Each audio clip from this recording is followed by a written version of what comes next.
Welcome to Where There's a Will, There Is a Way. And remember, what we're doing here is we are looking for examples and encouraging people to create the context so that every employee, 100% in the company, are living their ideal life. We call that the EOS life, but it's really a way of helping people live an ideal life for themselves and maybe even their family. So today we're just really blessed with having a great interview with Eric Lindsley, who is a visionary. He's been working with EOS for a while in his company. He's a visionary at Nightwatch. So welcome, Eric. Oh, thank you for having me. I appreciate being here. So Eric, tell us what Nightwatch is. What do you do? So we're a building integrator that makes buildings secure, comfortable, and energy efficient. So if you think secure, that would be security from access control and video systems. And comfortable would be temperature control, humidity, things like that. And then energy is everything from lighting, power metering, and that all comes together in a web interface that, or on an app that makes it easier to operate your building and keep it secure and comfortable. Excellent. Well, now you've been working with an implementer. So tell us about your implementer. Oh, we have the best. Well, of course, everybody probably says that about theirs if they're happy, which they should be. We have Jim Uh-huh. Coyle in Kalamazoo, Michigan, and he's wonderful. And the reason I say he's wonderful, one, he's very pragmatic. He doesn't lose sight of very important issues. But the other thing is he holds us very accountable. I mean, he's looked me right in the face and says, "You're full of crap," and I like that because it's honest, it's sincere. And even if he's telling me something I really don't want to hear because it bruises the ego, what I really like is I know it's coming from the heart. So the important thing is, and I'm a big fan of that. Find an integrator that matches you, and I Mhm. like, that doesn't bother me. I like that, and he is a huge part of the transformation of our business. Excellent. Well, Jim is certainly one of the best. He is a great friend and a super fellow implementer. I really love talking with him and being with him. And we get together. We get together from time to time at what we call the QCE, and it's just lots of fun. Oh, good, So tell good. us a little bit, Eric, about where was Nightwatch before EOS? What is it that you were doing that you saw that EOS could help you with? Well, we started in 1994, and that was my brother and I in a 1972 Chevy pickup truck. So basically, a couple of that knew nothing about business, and we started doing burglar alarms, like you see advertised for your house, and we fumbled around with that. We did graduate past a old pickup truck, which when 94 72 was still old and it had no interior. It was horrible. But anyway, slowly but surely we started growing, and we had some modest success, I would say. We cared about the customer. That was first. Those things, which probably most companies want to make sure that they keep their customer happy. If they don't last. But I'll fast forward and just say, we kept adding employees, and in 2018, early part of 18, into 17, we were probably right around 50, 45, 50 employees, and we hit what's called the ceiling. I mean, we worked hard. I would work 7 days a week. It didn't matter. Um, could not break the ceiling. I mean, the more effort I put in, we might add just a little bit of growth, maybe a touch to the bottom line, but it was to the point, it's like, is it even worth it? And I was stressed Mm. out, and I Mm. was sitting up at my wife could tell I was really restless one night. It was probably about midnight, and I just got up and I sat on the bed, and she goes, "What's the problem?" And I go, "I think I need new friends." And she goes, "What do you mean you need new friends?" And I'll fast forward. I was introduced to just people that I could relate to. So I was introduced to EO, Entrepreneurs Organization, and my new friends, who are my best friends now, um, uh, said, "Are you doing EOS?" I go, "What's that?" Just like the book title. What the heck's EOS? I've never heard of it. And they go, "Well, a lot of us are doing it, and we're not as stressed as you are." And I was like, "Okay." So I was introduced to Jim Coyle, And that's when things really started to change. I saw a business through a different way. I tried to implement systems. They usually had the traction life of maybe 2 weeks, and then they fell apart. Um, and our team really tried, but you know what? We couldn't do it. And I can very humbly say that I was not man enough for the job. We needed someone else to show us the path. And so that's what I was seeking for. And Jim and EOS were a perfect fit for us. So I can move a little forward from there and just say that about a year and a half in, I can say, I was working about 5 days a week, maybe even four. But, very easy to maintain schedule. The stress level in the company came way down. The happiness level was good. I look forward to going in, especially for my weekly EOS meeting, or what we call level 10. And but nothing had hit the bottom line for about a year and a half. Nothing significant. And I called Jim and I said, "Hey, we've been chipping away at this for about a year and a half, and nothing's hit the bottom line yet." And I said, "I see progress everywhere. I mean, it's amazing. I mean, people are happier. We're happier. I really enjoy work. It's great, but it's not hitting the bottom line." He goes, "Well, you have to grow internally before you grow externally." And within probably 2 or 3 months, we just started, it all started to happen. Results are a post-mortem, financial results anyway. Financial results are built on what you did before. You can't go, "Oh, look what we just did. Here's my financial result." No, that's the long-term look back. So within about 2 or 3 months, we just started to see a lot of stuff happen. Our volume was really going up, and over the next 12 months, we doubled in size, doubled in revenue. Didn't quite double in people, but we added a lot, and it's just been like that ever since. I mean, this last quarter, well, let me put it this way: we do more in just book sales, not all of our other revenue service, more in booked sales per quarter than we did the entire year of 2018, and that was after 20 some years of grinding it out. And I think we're just book sales was a couple million more than our annual revenue of 18. And I mean, we're way ahead of our 10-year target goal, our big, hairy, audacious goal. And it's EOS. I'd like to say, gosh, I'm just a great businessman. I'm super good. Boy, I just walk around, successful things happen. But no, I'm not. And was fortunate enough to stumble into, through asking questions. They say when the student's ready, the teacher will appear. For me, it was at our team. It was EOS. It helped us simplify, identify, focus on the right stuff, and it's stuck. I mean, it's not going anywhere. In other business groups, they call me the purist because I stick to the EOS principles. Sometimes it's tough because you have to make tough decisions and you have to do the right thing. It's not always easy. However, Right. if you're committed to a long-term strategy of winning, I I don't know what else I would recommend. It's the way to go for us anyway. It works great for us. Well, that's right. It works if you work, right? Right, right. But you have to commit. Yeah. And if you Well, do that's and your right. team commit, Commit and do the work. Now, I assume that you're out of your 92 pickup by now. it was a 72 Chevy pickup. I wish I had it Oh, now. Now it's a 72. super. Yeah, it was a 72 Chevy pickup. Well, you're not No, it playing was Sam Walton's game to stick with the same pickup forever. well, maybe I do have another old pickup truck that I love to drive, but but Well, it's great. long. That's I've good. got it. I've got an old one, old diesel, and I love it. I don't have anything flashy that way. Um, I'm Super. simple that way. So, Well, yeah, so tell us about what that means for the company, all the people in the company. I assume that right now you're doing only what you love doing. Is that fair?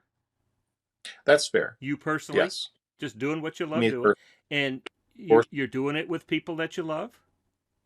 for sure, 100%. You're making a great contribution. That too. I assume that Yes, you're getting compensated appropriately, I feel that I am. and you have plenty of time left over to for your other passions and your family. That is true. Those are all true statements. So, so do you intend for that to be true for every employee in the company? I really would like that to be true. Of course, you have people that fit and don't fit in your organization. That's a reality of growing a company. Not everyone's going to be a good fit um, over time, and sometimes people grow with us and then they grow out. But I can say, and I do believe that if the EOS life is pushed all the way out to the edge, when I mean the edge, I mean the people that are frontline working with clients, daily. Um, that is very doable and it can happen, and we see a lot of that.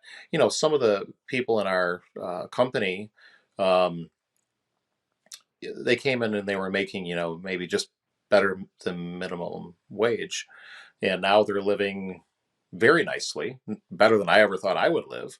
And we wouldn't be able to provide those opportunities if we didn't have a company that allowed them to grow. And that's a lot of the EOS life. I mean, if you really look at it, it's a great growth model. It's an easy model. It takes a lot of the chaos out. And when you get rid of the chaos, you have space. The problem with growing a company or trying to grow, it's all the day to day stuff that gets in your way. It's, hey, guess what? Here's the crisis of the day. There's a crisis every day. Pick up the phone, there's a crisis. Read an email, there's crisis everywhere, right?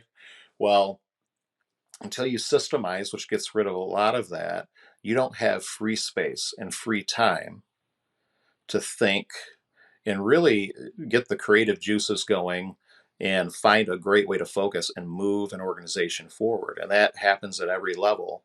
It can't just be myself or the leadership team, but throughout the company, there has to be space. And that's the nice thing about EOS and the EOS life is it gives space. Doesn't mean we don't get busy from time to time, but it does mean that we're able to approach problems a lot better. It's systemized. So instead of having a stress level of 100, you might hit, 80, 85, which is a lot nicer than being at peak and living at peak, which is where we used to Yeah, live. yeah.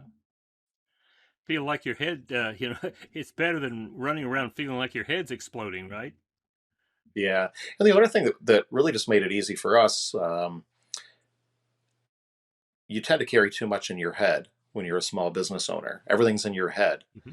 And like, you have to go hire somebody. Feels like you're always reinventing the wheel. Well, with EOS, it's very easy. You've got your five core principles. You know what you're looking for. Um, you onboard and you offboard with a process. You problem solve by a process. Everything has a process. And for Hmm. people that are very visionary oriented, like myself, you need a process. You might not want one, but you have to have a process because without a plan, you plan to fail. And without a process, I mean, you basically just said, I have a lot of great dreams and, good luck. And you can see it once you've lived it. Now that I've lived it, you can look back and see, you can see the progress. Well, all right. So, where are you in this rollout of the EOS Life to everybody in the company? So, well, we, that's a good question when you say roll out. Everybody in the company lives the EOS life because everybody's living with, I mean, you know, you don't have a choice when you come to night watch. When you come to night Okay. watch, your first day, you're handed a book. What the heck is EOS? And we talk about it. And we talk about, our three uniques. Um, and we go through the entire EOS process. I won't go to the whole thing because I'm sure your listeners have probably been through it. But bottom line, we walk them through the entire thing and how their contribution works for us, ours works for them, which helps give them free space, time to grow, and and then we have a plan for every employee. What 30 days, 90 days, what it looks for. What we try to get out of a lot of people, which actually takes them time to develop, especially when we get people that have maybe never worked in a very structured company, is basically it's the what do I want to be when I grow up conversation. Hmm. A lot of people just want a job. I just want a place right now in the job market. It's pretty easy to get a job. So I just want a place that's better than the last place I was. We're very confident we can Yeah. deliver that. That's not a Right, problem. We right, have a lot come right. to us, and it's for how we operate in the market. But after some time, they start to figure that out, and then it's our goal to help them with that path. And that path isn't always a path of, oh, I want to be this at night watch. A lot of times it's, I would like to have time to be able to do these types of things. And we work with them to try to help them achieve those things. A lot of people want to give back too. They want to, they want to have time to give, serve. And it's nice to see them be able to achieve those things. And, and it's interesting to watch because, you just go back a few years ago, we didn't have time for that. We'd have liked to do it. It was very aspirational, but there was no real way to Right, execute it. right, right. Well, okay. So, so people come on board and they begin to live that EOS life, and that's part of how they learn how to do that. Is that what I'm hearing? That is exactly how it is. It's how we operate. You know, it's like I say, in certain business groups that I live in, they call me the purist, Right. because when questions are asked, I go, well, this is how we would handle it. This is the EOS way. Let me explain how we would handle this situation. Um, this is what we're about. It's we don't. There's no hesitation in what we stand for. Everybody knows, Hmm. and it's not very hard for anybody to understand. What behaviors are going to help them get to where they want to be and which ones don't. And we've had people at various levels of the company come to us. It's kind of a sad thing, but it's a good thing, and just say, I just don't. This isn't me. It could be one of our core values, like team player. We had a great, dedicated employee one time, but the team player thing kept sticking out. And it came to a point where it was a self-select of, this whole working with the team thing just doesn't fit for me. And that's cool. Hmm. Didn't fit for us either. Even though we loved them, it didn't fit for us either. So they're off to something that's going to be better for them. But for the people Hmm. that our values are in concert with their values, very rare to see one of those people leave. It's very rare. And the nice thing Well, is, that's what I was going uh, to ask. That's what I was going to ask. During this time, the great what's being called the Great Resignation, yeah, how many of the great people that you'd love to keep, how many of them left? I lost one person that I would love to keep, but he's coming back. So far so good. I have not lost anybody that. Yeah, the funny thing, it Wow. was a weird situation, but long story short, we talked to him and he said, "Oh, I'm coming back." And we through other people in the company. I think that's going to happen pretty soon. But through that process, we've lost some others, and it's not like we rejoice in the fact someone's leaving. Um, but it was a fit issue. But of people that I would say really embrace our core values, we had a person, and that one's coming back. So I feel very good about that. The nice Hmm. thing that happens though is when you lose people that don't have your values, it opens up space for the right person to come in. And what happens? Well, first of all, you always know, they always know it's not a fit. They know, you know. So there's this little not talked about, we'll call it dark matter, okay? That's between you. And you know. So the beautiful thing is when they find what's going to help them, they're also helping you find someone that's going to have things and are going to embrace your values. And it's the nice thing about it is you're not pulling or pushing anymore. A lot of times they're pushing or running right alongside you. It just makes your day to day a lot easier, and all the employees around them. It makes that a lot easier too because everybody has something in common. So the turnover, ours is at 14.6 right now. That's our turnover rate. Okay. We help people and they help themselves as well. Um, it's healthy. A lot of the top companies in America run at 20%. But what happens is the organization gets stronger because what used to be an A player is now a C player. And what I've seen with that is I thought, well, does that mean that everybody here, including me, is eventually just going to be a C player and out the door? Well, it kind of depends. The law of the lid, if you ever read any of Maxwell's stuff, you hit your own level of incompetence. And Mhm. and what ends up happening is uh, a lot of those people that were A players are still A players. They just grow, grow, grow, grow because there's so much space for them to grow now. Where if you take an A player and put them in a company that doesn't provide a growth path and immediately throw them into a company that's 10 years ahead, they're going to be a C player. That's just what's going Yeah, to right, happen. right, Um, right. so people grow to a point where they hit their lid. And at that point, they're either in the spot that they want to be, or maybe they're not the right fit. But the next person that comes in, boom. So your company gets stronger as you have some of that turnover. It's actually a good thing, and you should have it.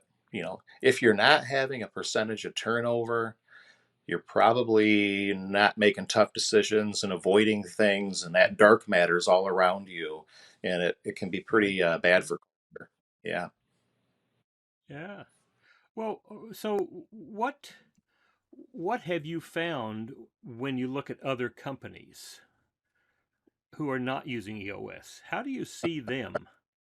Oh gosh, you know it within 3 minutes. So uh, we've looked at acquiring several, and I have friends in the industry and friends just out of the industry that own companies, and you can hear it. It's like, well, I was going to get to that, but the and buts just come flying out of everywhere, every nook and cranny. Mm, It'd be really nice if I could find the help. Oh, these guys won't. Blah blah blah. It just goes on, and you're just like, okay. I mean, yeah, you already know. Um, and I've recommended EOS to several companies, and it's made exceptional impacts on those companies and their employees. And some people just, they're just never going to do that, and that's fine. But if you were to talk to them in 10 years, it'd be the same story because no traction is happening. You've got to be able yeah, to, if it's not working, don't keep doing it. It's a worn out yeah, phrase about expecting no different results. Everybody's heard it. Something has to change, and 99% of the time, what has to change is you and what you're doing, because your reflection is also a reflection of how you operate. They talk like you, the way they approach problems will be like you. Um, so you've got to find a way to get yourself and your team organized and operating consistently. Also, so they know they're at a safe company. And when COVID hit, we IDS'd it. We had 5 levers. If this happens, we do this. If this happens, we do that. And it was very matter of fact. It was very pragmatic. Sure, there was stress because nobody knew it was going to happen. But our company really went right through that process. We had clean and clear messaging weekly going out to our employees so they knew what they could expect. And I think it made our company very, very close. The organization was really close through that whole process because they felt like, one, they knew we cared about them. 2, we communicated consistently. Everybody was on those calls, and we flew right through it and just kept on growing right as we came out of it. So when they know they can rely on you and you're a safe company to work for, and that comes from communication and consistency, again, you attract more of those people that you're looking for. and now when you talk about the consistency, that's not because your implementer Jim Coyle. It's not because he came in with all these great ideas about what you can do, was it? No, no, it usually comes from you. So you have a basic template. We'll call it a company template with EOS. And that template is basically, I mean, you start with, who are we as a company? You take your best employees and you model them. And you go, why are these employees the best? So with us, it's dedicated, problem solvers, team players, fun, confident. Those are our 5 core. Um, and underneath each one of those, what does that really mean? What does dedicated mean? What does fun mean? Doesn't mean they have to tell a joke every 5 minutes, but they can't be a problem dumped, walk in the room and Right. dump problems all over, and that's how they start the conversation. That doesn't work. So you have to define that, and that's what that did. EOS helped us structure and actually figure out who we were. Like, why were our best people the best? I don't know. It does a good job. Forced us through the whole thing, which is great. And then what were we trying to do to change the world, type of thing. And um, that's the beautiful thing about the template. But really, it was us solving problems and answering those questions. And as you know, when you get your team to solve the question, you don't just, it's not a top down thing. They're solving, they're creating, they're living in it. Well, then they believe it and they own it too. It's not, well, this is coming down from the from the guy at the top, so we better do it. It's not a dictatorial system. Uh-huh. And that really makes a really big difference in I think how people feel about the company that they help create as well. Right. Well, now, one of the things that you told me about is that you give every employee a card that they carry Oh with yeah, them. yep, So tell us we do. about that So card. okay, so it's a decision card. Okay, so it has our 5 core values on it.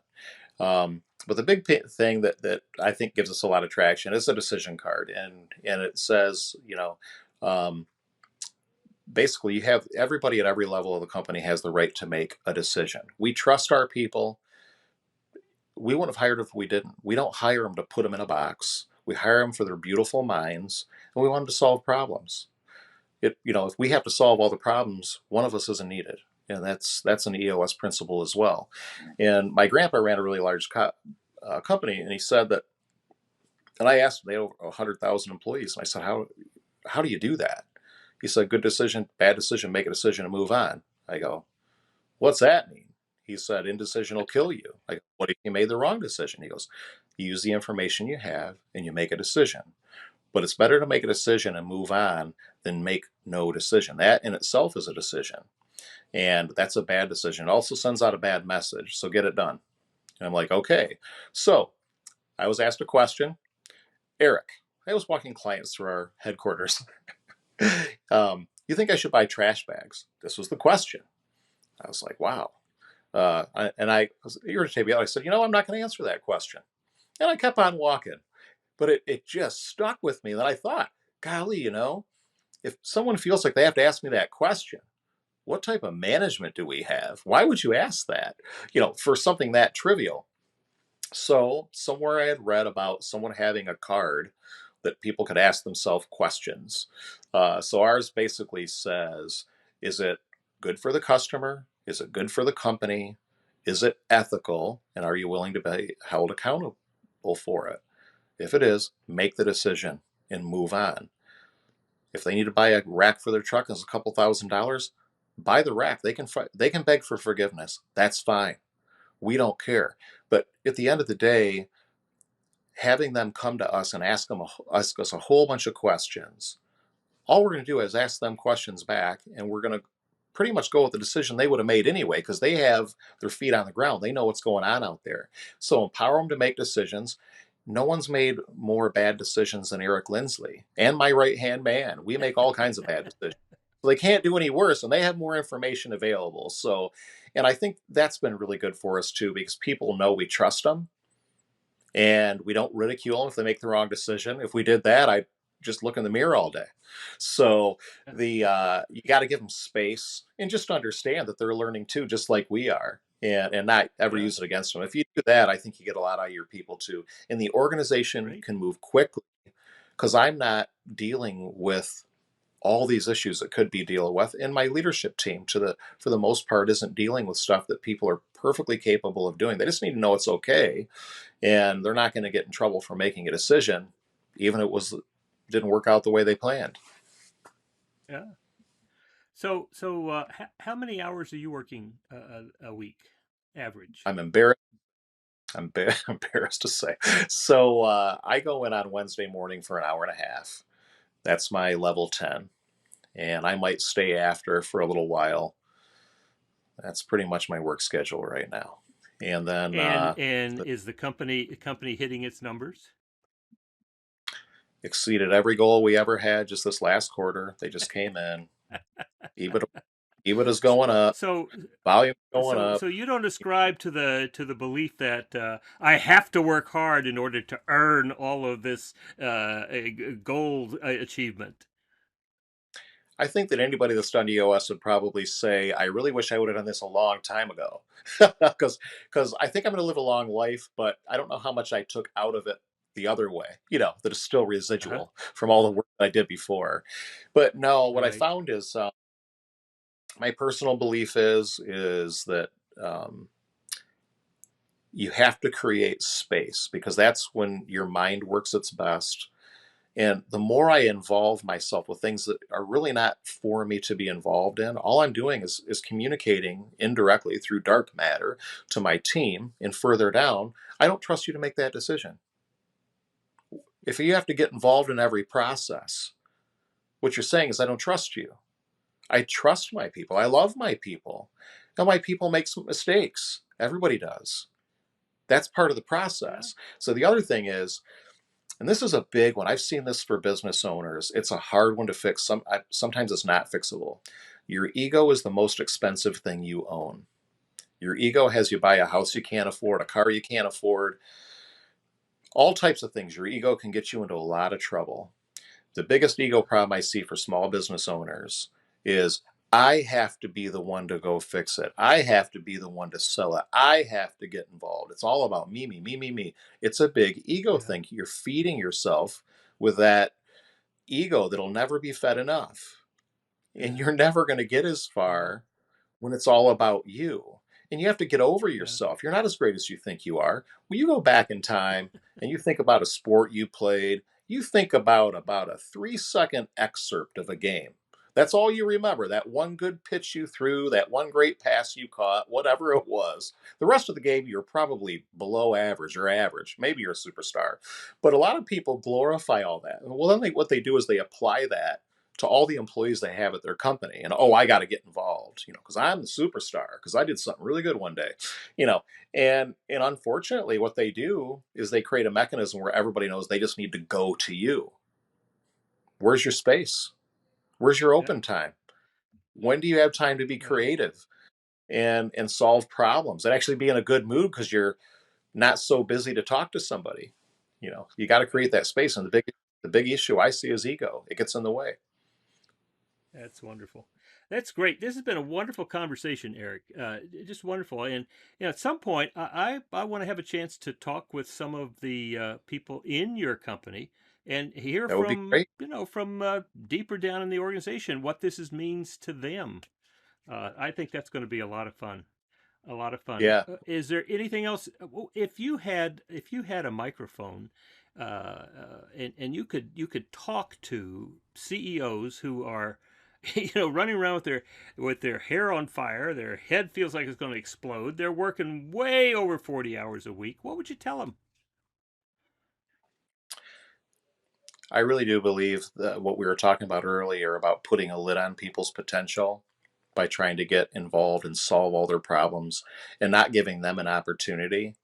It's a vicious machine where, you know, you create an enablement mechanism that people can't grow in. And then your entire company reflects that mechanism. Well, I need to go someone to check for approval. I need to go check for permission. Where's the empowerment? Where's the love? You got to set your baby free someday, just like your kids. You got to set them free. Yeah, If you yeah, won't set them free, yeah. then they rebel and they take off.